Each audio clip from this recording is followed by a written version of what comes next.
the road headed to Tampa. I normally don't do this in my videos. I normally don't tell y'all dates, and I normally don't tell y'all like specific locations for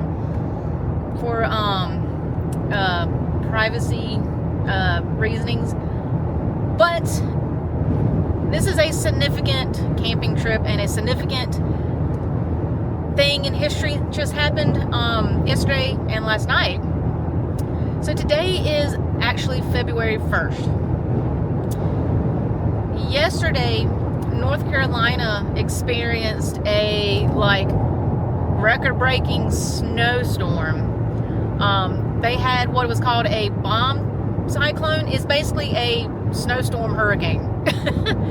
But if you go back to my shorts, I made a short with my dad's video, and I made a short with some videos that Bobby and Ellie sent me of the snow. But they got 15 inches of snow in North Carolina, and that has never happened. Well, I don't want to say never, but that hasn't happened in my lifetime. The last time they had something like that was in 1989. I think around Christmas is when they had a big, huge snowfall like that. But since North Carolina got a lot of snow, Florida got a cold front.